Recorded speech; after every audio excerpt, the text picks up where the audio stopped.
South Africa is marking a crucial milestone in the country's history, 30 years of democracy. So in light of this, Social Cohesion Dialogue is taking place in Gqeberha.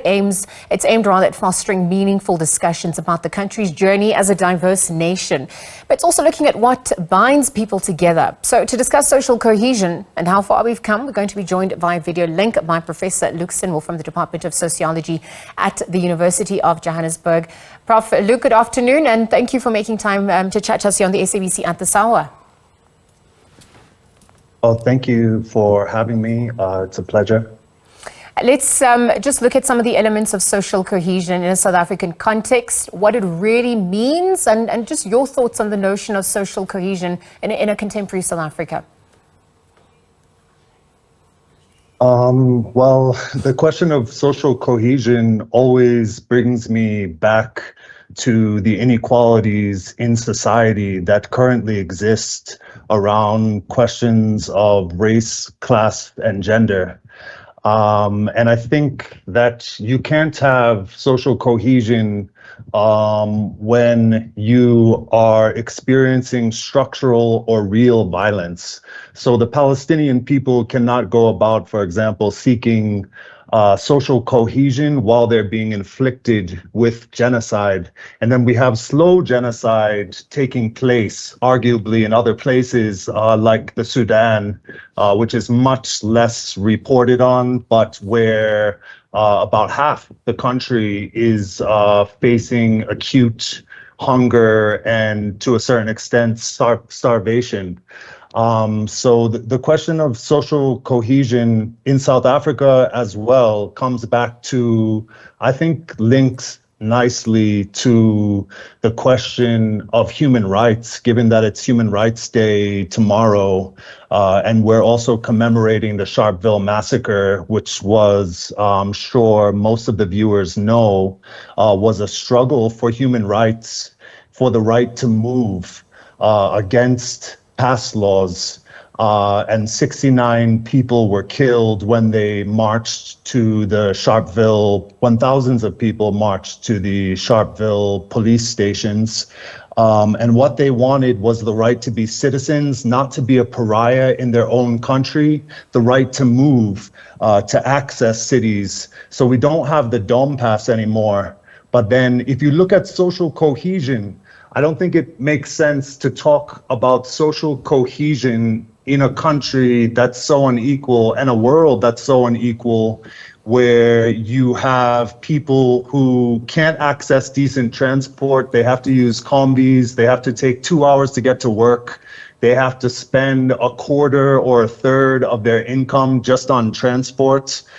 They don't have land, they don't have housing, but the richest have everything. They can move all over the world.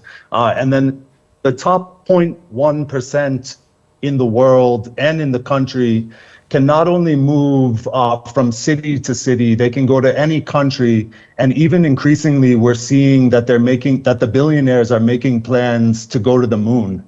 So I think it brings up the question of the social cohesion, but also that certain elements that were struggled for 64 years ago in Sharpeville and around the country, haven't been resolved. Well, thank you for those opening remarks, because as we look at the biggest threats to social cohesion, issues of inequality, poverty, unemployment, I also want to then look at the responsibility of government and society towards fostering, this notion of social cohesion, given the challenging moments, but also the role of the ANC at this point, also in playing its part in conducting more open and critical dialogue on the issues that have come to the fore this time round, at least in this election year. Well, a key issue that gets raised when we talk about social cohesion is the creation of insiders and outsiders in communities, but also between countries, and who has the right to access resources like housing, land, and jobs. And the way that not only the ANC, but given the shift towards right-wing politics associated with xenophobia around the world, we've actually seen a shift from human rights for the dispossessed to scapegoating foreigners and blaming them, especially in this country, blaming African foreigners for our problems. Or in the US, we'd be blaming people from Mexico for taking our jobs, like under Donald Trump. He's saying we need to just build this wall and then keep the people out, and therefore I will give you a job. So I think that the ruling party in the lead up to the elections shouldn't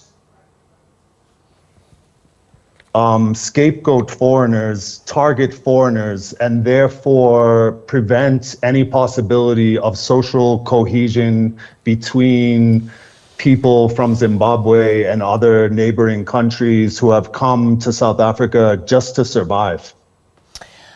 Prof. Luke, I also wanted to, look back a little bit. I was actually reading about, in the context of the 1997 ANC debates, Joel Netsi Tenze crafted a 10-point thesis on national question. And thesis 3, in fact, was looking at how a nation is a multi-class entity. The democratic movement must seek to influence these classes and strata, both black and white, to act in a way that promotes South Africa's true interests. So at this point, perhaps you could comment on that just ahead of Human Rights Day tomorrow. But also, if we're going to look at the need to assert a more African hegemony in the context of a multicultural and non-racial identity, what is that looking like this time around, 2024 and beyond?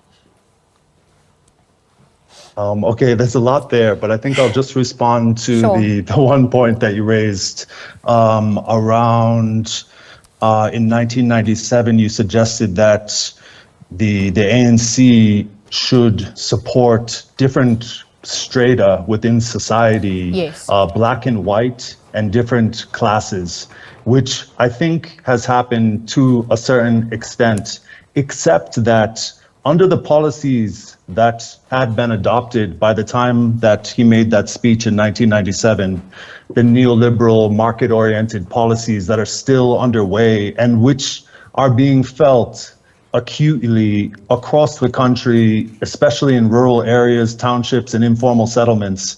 In fact, that is the idea that we'll have social cohesion and everyone should just be happy for the policies that we're introducing. Everyone is allowed to be here. But in fact, the policies, as is demonstrated by the Gini coefficient, which indicates the inequality between the rich and the poor within this country, we're probably the most, according to the World Bank, the most unequal country in the world. What has happened since he gave that speech is that the rich, the upper class, a few black diamonds, and the white people, especially the ones who had wealth through the transition that was inherited, are the ones, in fact, who have benefited.